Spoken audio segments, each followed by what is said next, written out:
from left field.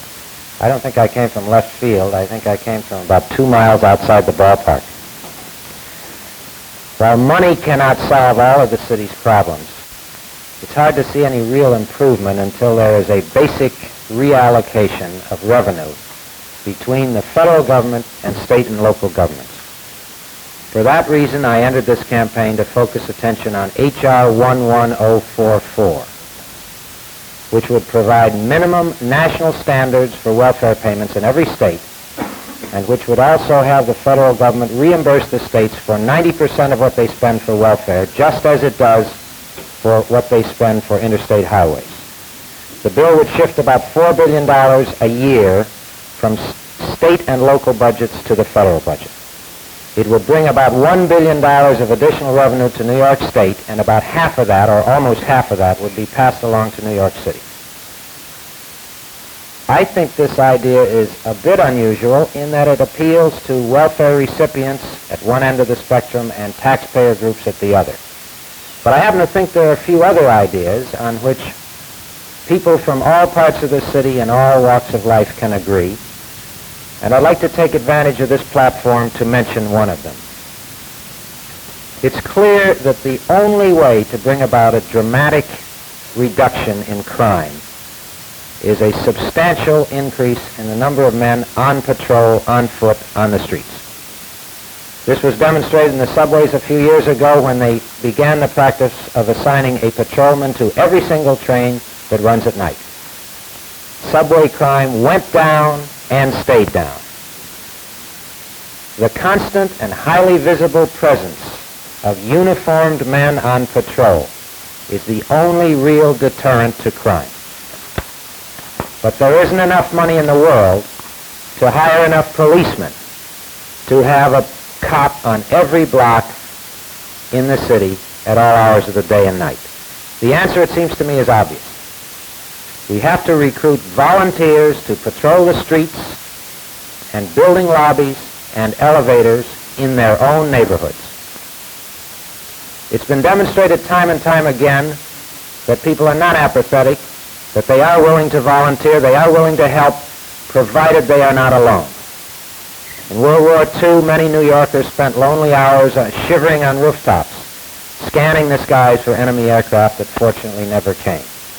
And they will respond to today's crisis, too, if a sensible, organized arrangement is offered.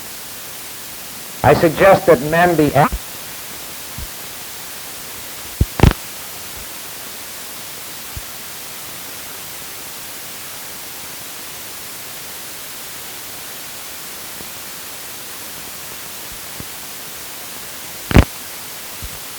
Therefore, I am now withdrawing as a candidate.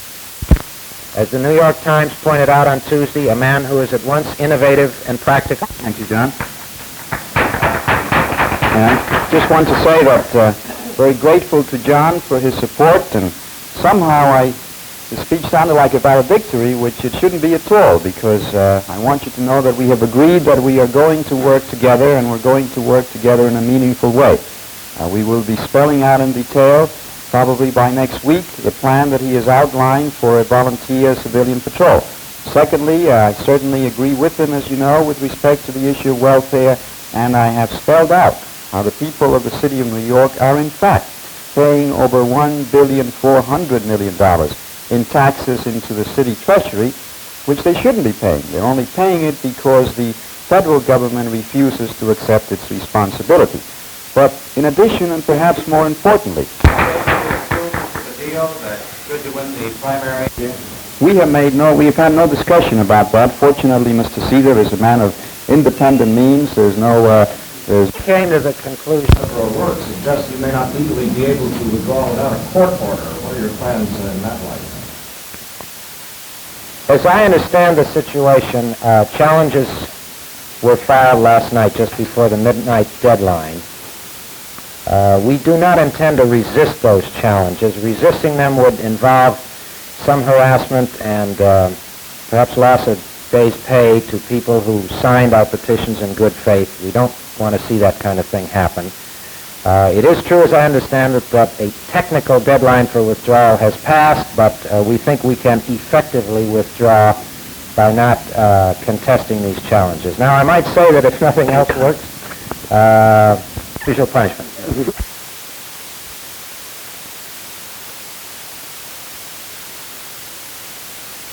Where the people are living in poverty, and then job placement where the jobs may be available. I have detailed this in the course of the campaign and have discussed it with Mr. Cedar, and we will be working to spell out in greater detail the concepts that we both agree upon. Well, I think that we have plenty of time to decide that matter. We have a primary on June 17th. The election is not until November, and we have a lot of time to see what the programs are going to be and what specific steps are going to be taken by the candidates. I think that in this primary I've been very specific in my point of view. I've spelled out in writing exactly what I feel is necessary. I don't expect the other candidates to commit themselves to my principles immediately, but I think they should have enough time after the primary to study them and let me know what they feel. And then I will decide. Interested in anyone who would consider accepting Conservative Party and Democratic Party support. I haven't made any deals or attempted to make any deals with Charlie Buckley's whole organization in the past 3.5 years, and I wouldn't in the future. And I am not interested in someone whose attitude is that we should maintain things as they are or make no progress in important fields such as the question of labor unions and other matters. So that I don't want to put anybody in a corner either, but at least they should have a chance to read what I have said and understand that I mean it. And I know chairman of the boards and presidents of a lot of big companies. I've watched them and I've worked with them and I've sized them up, and I met some strong, great guys, and I met some real fumblers. And I'll tell you that I think there are men in the ghettos of this city that I could name who could do a better job as mayor of this city or as president of General Motors than, particularly in the second case, than the guy that has that job now. That's how strongly I feel about it. And they haven't had a chance because of discrimination. It's as simple as that. So if I can make a little contribution in that area, having come from the other world, I'm going to try to do it. I got 6 kids and I'm having a hard time feeding. He's an executive with the New York Telephone Company, and any business that could get him for $40,000 would be getting a steal. If you know anybody that wants to pay me $40,000, I'm open to suggestions. Thank you very much, ladies and gentlemen.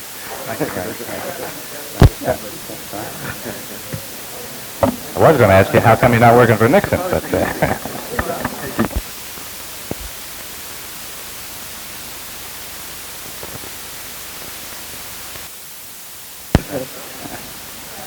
good luck to you.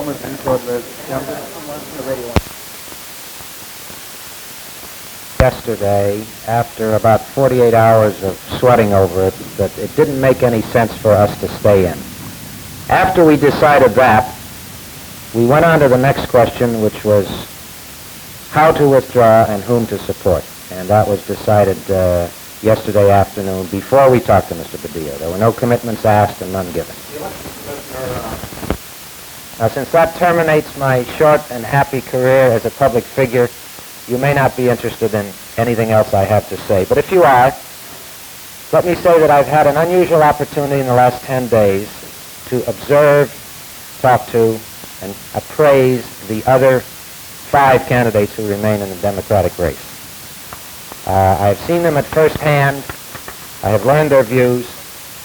And of the 3 major candidates, I believe that Herman Badillo is the best example of the kind of person we need for the office of mayor of the city of New York. He has the best chance of furthering the ideas that I have spoken out for and of implementing them. I don't happen to believe it is inevitable that this city tear itself apart. Men and women of goodwill who constitute the vast majority of every group, every borough, every neighborhood can live together and work together in peace and harmony. John is going to be working with me in the weeks to come in developing the visible symbol of the new coalition about which we have been speaking. We are going to be moving into the slum areas of the city, and we are going to demonstrate how the liberal community and the black community and the Puerto Rican community can work to ensure that the people of this city will be able to have the kind of support that is necessary in the slum areas to show that we will be working together before the election and after the election. And John, I want to welcome you aboard and pin this button on you. Thank you.